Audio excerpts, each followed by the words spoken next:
I'm an analytical chemist at Duquesne University. I teach environmental chemistry, analytical chemistry, mass spectrometry. It's not an easy area to study and be a student in.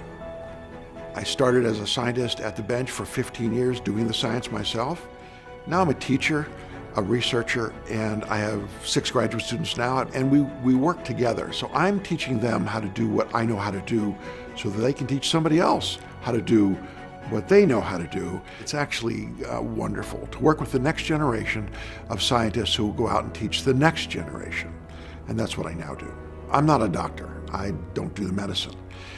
But a doctor doesn't do the measurements, and they can't write a script for what they need to measure. So by combining the two of us, we make an incredible team. The one measurement that I've made recently, I asked the 7 top MDs what they needed measured to help these children. Then they told me, but it's impossible, it can't be done.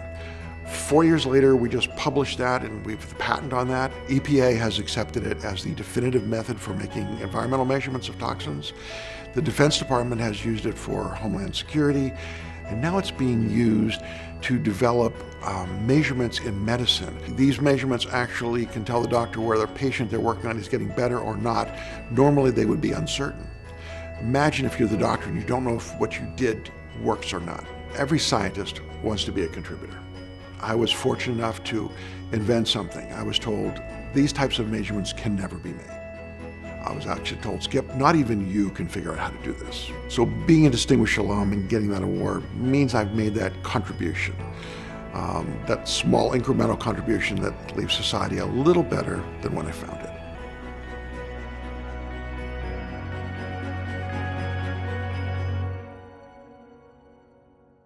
Thank you very much. This is truly humbling. It's been a long time since I was back in this room.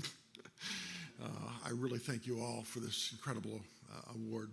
But this is one of those interesting stories, and it started when you think you're going to help someone else. I left another state school, come here because my grandparents had gotten ill. And I thought, I'm the only one mobile in the family. So I came here to take care of my grandmother at the time. She eventually died in my arms. I would take care of her before I come to school every day, and then when I go home at night. But it wasn't hard. I loved her. It was great. But I got more back than I ever imagined when I was trying to do something good. This is where I met my wife. I never would have met her. She was a townie. Her father's sitting there with her, one of your school teachers here from the local high school. Then your faculty shaped me. I found the analytical chemistry that I love. Dr. Seedy taught me that. I found it. I fell in love immediately. Spent an extra 2 years to get a master's just so I could study more with her. Okay? She's Russian. She's really tough. I loved that. Then there was a gentleman, a mathematics professor, Dr. Jack Shepler. And I remember one day apologizing to Jack for all the time. I chose mentors, but all my mentors happened to be your faculty. I had 5 or 6 of them. I picked them out. I said, these people are the people I want to be like. And I stayed in their hip pocket. One day I apologized to Jack for spending so much time at his home and his dinner, and it's time that I used up. And he said, Skip, you don't understand. You're not spending my time. I'm investing my time. And I think I know now what he meant. I went on, the federal government. I was trained by the last vestiges of the Manhattan Project, and I learned isotope chemistry very, very well. These were the people who hadn't retired yet from that. And that isotope chemistry is what's the basis of my patents.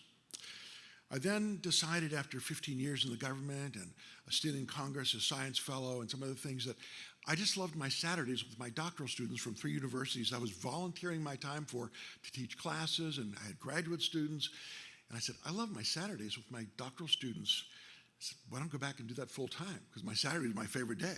You'll only find all of my students there, our cars, in the parking lot. Nobody else in the federal government works on Saturdays. When I left after 15 years, they ran the hours out. Did you realize you worked an extra 3 years in 15 years in out of hours? I said, you're not going to charge me, are you? So then I met other people, and the federal government actually hired a professor, a very famous analytical professor for a summer, and he said, oh, you would love being a professor. Oh boy, he put that bee in my bonnet. And then I ended up at Duquesne. I've been there for 29 years now. And I also have to thank my students. My students have also taught me. Each one of them needed something different from me, and I think I've had to advance myself so that I could do what I think is helping them. They're now directors at NIH, resident scholars at FDA, they're all over the world.